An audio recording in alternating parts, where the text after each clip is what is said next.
Our next topic is moral development, and our main researcher for this is going to be Lawrence Kohlberg. So, in terms of moral development or moral decision making, it's important to understand that it's not just any decision that we make, it actually has to be a moral decision. So, lying, cheating, stealing, those are all like kind of obvious ones, but there are like bigger ones, right? There are ones that kind of pop up every single day, like things related to social issues, your beliefs, voting, whether or not to be nice to someone or be mean to them, right? Those are kind of like the day-to-day things outside of the big ones. So just make sure that anytime you're applying Kohlberg, you're thinking of moral decisions. Now, for those of you that had adolescent psych, you have a really good foundation for this, and you actually probably know it better than you even need to know it for the AP test. So Lawrence Kohlberg is a stage theorist. So he says that we develop through a series of stages that have noticeable differences between them.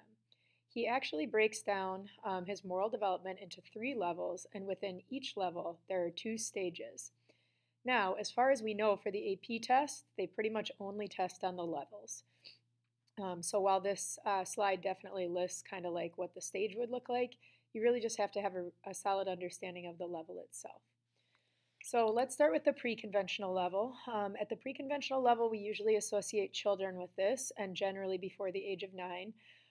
With this, it's all about themselves. So in the first part of the stage, an action is going to be wrong if it's punished, but in the second part of the stage, an action is right if it's rewarded.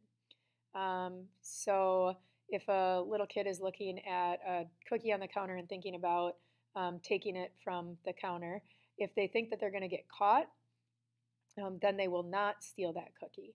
If they think they can get away with it, then they probably will steal that cookie. As the stage progresses, it's more about kind of even like positive reinforcement, right? They're looking for that reward. So now let's say that a kid has a cookie and they have a sibling next to them and they go to share that cookie. So they're like, here, you can have some. As they look to make that decision about should I share my cookie or not, they're probably paying attention to, is somebody around me that will reward me in some way? Maybe they'll give me another cookie or they'll give me praise or whatever else. So as we progress through our thinking, we move into the conventional level, which is level 2. This one, according to Kohlberg, is early adolescence. So about age 9 or 10 until kind of the probably mid to late teens. So in the conventional level, it's a little bit more about others. So you're looking at society, you're looking at friend groups and the people that are around you. So in the early part of this level, you mostly care about your decision making tied to the people that you interact with every day.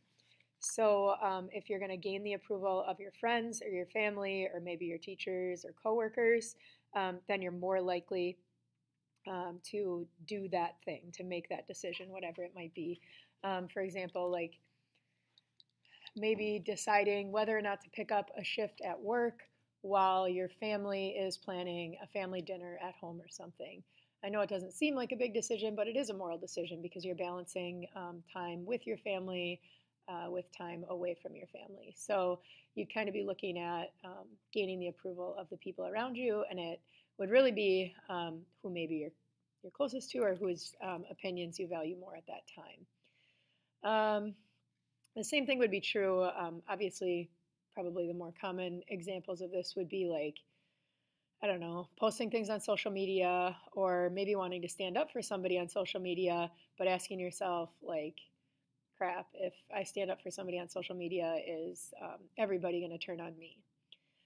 As you move through this level into the next stage or the later part of the level, it's not just about the people that are immediately around you. It's actually about rules within our society.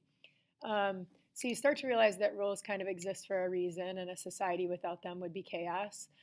So it might be about a decision about speeding or something like that, and you are really in a hurry, but you kind of look around and you're like, everybody's in a hurry, and like I'm not going to put other people's safety at risk because I'm running late or whatever it might be. So you start to pay attention to rules about like even lying or cheating or things like that. So whether it's cheating on a test or cheating on a person, you're going to start to look at what society says about those things. All right, to move into the final level and the last 2 stages, this would be adolescence and adulthood.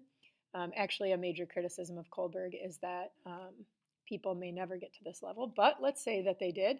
Um, this is like well beyond the rules of society. So when we look at this part, it's more about you figuring out what's important to you, but also realizing that it's not super black and white. So in the early part of this level, so in the first stage, you start to realize that people have different opinions and different stances, and that rules and laws are not absolute. So I even look at like how police are viewed by different communities or different groups of people based on where you live, based on your experiences, and based on headlines.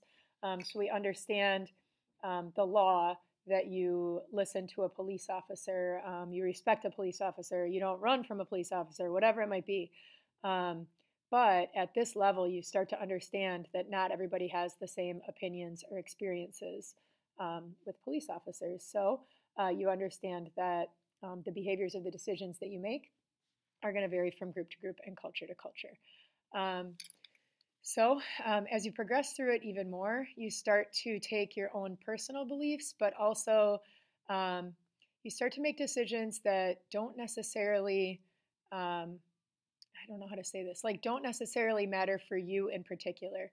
So you might make a decision that you believe to be highly moral and ethical, and it may benefit others, but there's no direct or immediate benefit to you. So these would be the people in our society where you make a decision, and again, I think this is rare, but you make a decision even though there may be repercussions or you may get in trouble for it or something like that, but you know that it's for the good of others, and it might not even be the good of a majority, it might be a minority group.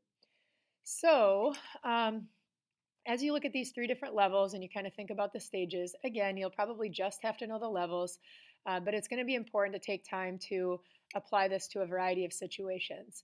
So the one that it's just kind of a psych thing that everybody has to be aware of is called the Heinz dilemma. So it's taught in every AP Psych class, and if you took Ad Psych, I'm sure you used the Heinz dilemma as well. So I'm going to give you a second to just kind of read through the scenario at the top, and then I'll talk through it.